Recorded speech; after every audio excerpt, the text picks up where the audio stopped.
I'll say this, I want to live in a libertarian world. I think that libertarians have identified the ideal legal structure.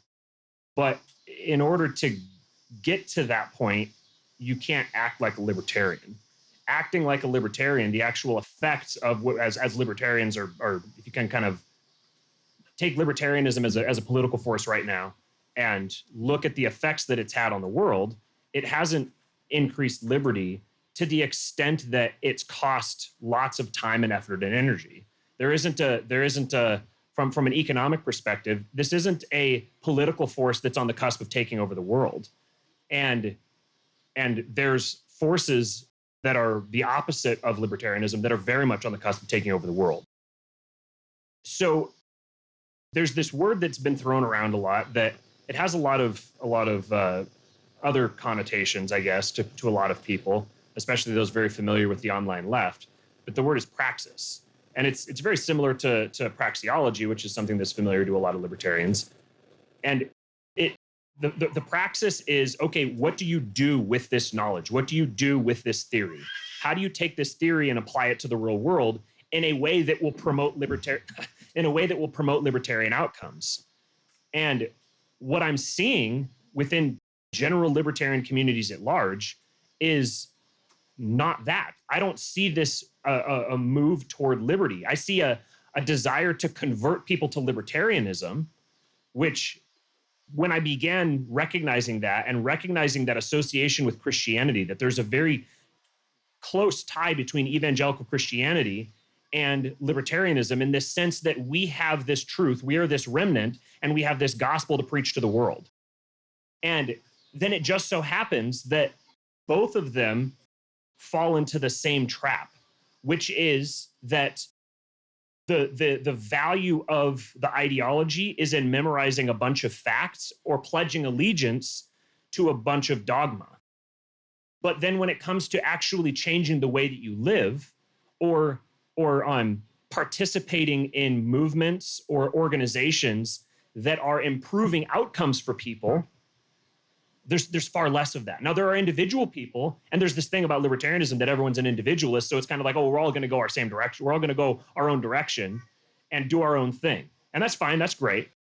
But when you're in the realm of politics, the people that are all going their own direction become the fuel for the machine that will grind them under its wheels.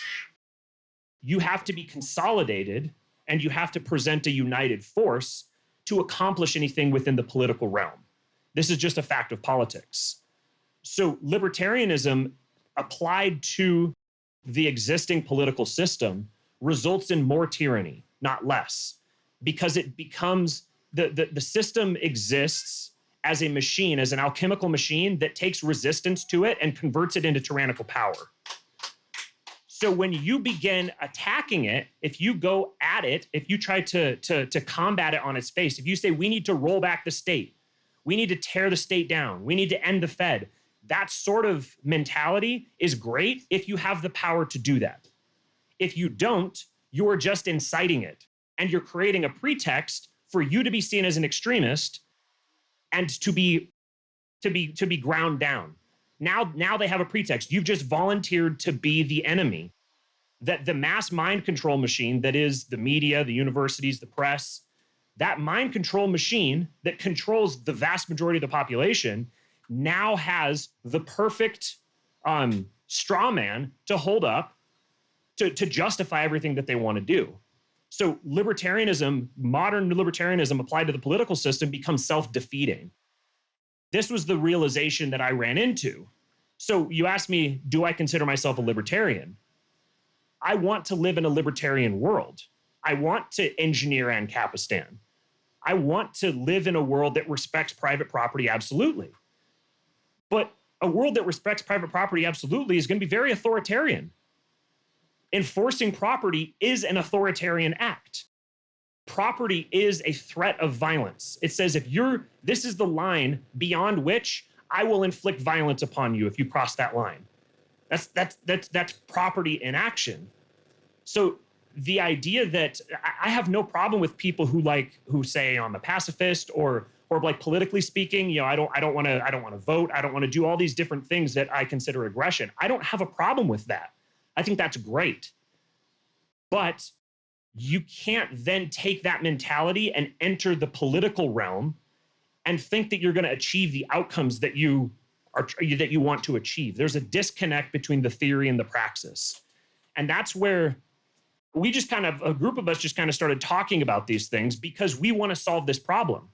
We see an issue where there's a lot of people rallying behind big political causes, but the question we're asking is, okay, and then what? So you get on all the major platforms, you deliver your message to all the people, and then what? What's the call to action?